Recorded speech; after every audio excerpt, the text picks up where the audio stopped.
खुलुमबाय लोगोफोर आसा खालामो बयबो मोजाङै दङ दायो जों मोनसे टपिक दा बे जाहैबाय मानगोनां हाग्रामा मुलियारि दा बिथाङा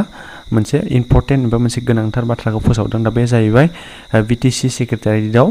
दा मानगोनां इएम बिथांमोन दा इएम बिथांमोना माने अटेकिं लाखांनायनि उनाव दा बिथाङा बिटिसिनि दा चिफ मानगोनां हाग्रामा मुलियारि बिथाङा मोनसे गोख्रों डिसिजन लानाय दा बे खोथाखौ मोनसे ससियेल मिडिया एबा मोनसे सर्सनि गेजेरजों फोसावनायखौ जोङो नुनो मोननाय जादों अब्ला जों माखासे टपिकनि सायाव सावरायगोन दा बे जाहैबाय फरेस्ट डिपार्टमेन्टनि जा जब होनाय लोगोसे VCDC सेक्रेटारिनि जब दा बैफोरखौ केन्सेल खालामगोन होननानै दा बुंनाय खोथा दा बेनि सायाव जों सावरायनाय जागोन लोगोसेनो BPFनि गोख्रों डिसिजन लानायफोर दा बेफोरनि सायाव जों सावरायनाय जागोन BTC CSB खौ डिजल्भ खालामबाय दा बेनि सायावबो जोङो सावरायनाय जागोन अब्ला नोंथांमोना भिडिअखौ जोबजासिम नायलां दा अब्ला नोंथांमोना दा बेफोर टपिकनि सायाव बुजि मोनगोन मानगोनां हाग्रामा मुलियारि बिथाङा बिटिसिनि चिफ जाखांनायनि उनाव दा बिथाङा मोनसे गोख्रों डिसिजनखौ दा बुंदों दा बे जाहैबाय हानि पाट्टाखौ रानगोन जाय बिथांमोना हानि पाट्टा गैया दा बिथांमोना हानि पाट्टाखौ होगोन होननानै दा बे खोथाखौ फोरमायनाय जादों CSB खौ डिजल्भ खालामबाय दा बे खोथाखौबो दा बिथाङा गोख्रों रावजों बुंनाय जादों उदालगुरियाव मोनसे सेक्रेटारियेट मिनि सेक्रेटारियेट बानायगोन होननानै बुंदोंमोन दा जेब्ला सरकाराव फैयैनि सिगां दा बिथांमोना केम्पेइन खालामनायावबो बे खोथाखौ बुंदोंमोन अब्ला दा बे हिसाबै दा BTCआव गोदानै आरोबाव उदालगुरियाव मिनि सेक्रेटारियेटखौ बानायगोन होननानै दा बिथाङा बुंथिदों सिगां 5 बोसोराव माने जाय बिथांमोना फिक्स पेआव मावनानै दंमोन एबा फिक्स पेआव साख्रि मोनदोंमोन दा बैसोर बिथांमोना माने 5 बोसोरनि सेलारिखौ मोनाखैमोन दा मोननि सोलाय दा बिसोरनो माने 2.5 माने इयारनि एबा 2.5 बोसोरनि थाखाय बिसोरनि सेलारिखौ होगोन दा बे खोथाखौबो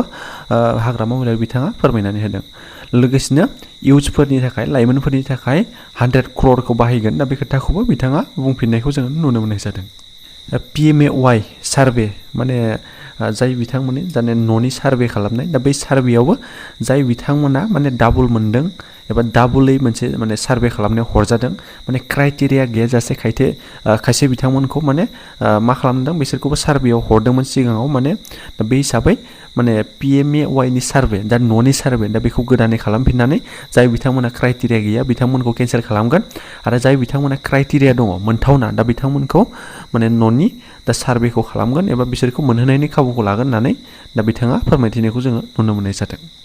दा केम्पेइननि समाव मोनबा गेरेन्टिखौ मावगोन होननानै दा BPF गभर्नमेन्ट जायोब्ला मोनबा गेरेन्टिखौ मावगोन बुंदोंमोन दा बेखौबो दा मानगोनां हाग्रामा मुलियारि बिथाङा रायखांनानै बुंदों दा बेखौ माने मोनबा गेरेन्टिखौ मावगोन होननानै दा बिथाङा बुंनाय जादों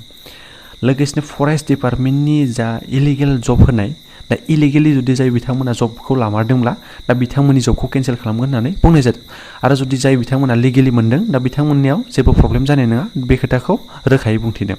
लोगोसेनो VCDC सेक्रेटारिनि जा जब दा बेयाव जाय बिथांमोना इलिगेलि माने जबखौ लादों दा बिथांमोननिखौ माने केन्सेल खालामगोन आरो जाय बिथांमोना लिगेलि लादों दा बिथांमोननिखौ जेबो प्रब्लेम जानाय नङा दा बे खोथाखौ फोरमायनायखौ जोङो नुनो मोननाय जादों टेन्डार गासैबो डिपार्टमेन्टआव माने टेन्डार जानाय दा बेफोरखौ केन्सेल खालामजोब्बाय होननानै दा बे खोथाखौ बुंनाय जादों इएमफोरनि दा डिपार्टमेन्टआ सोलायफिनगोन जुदि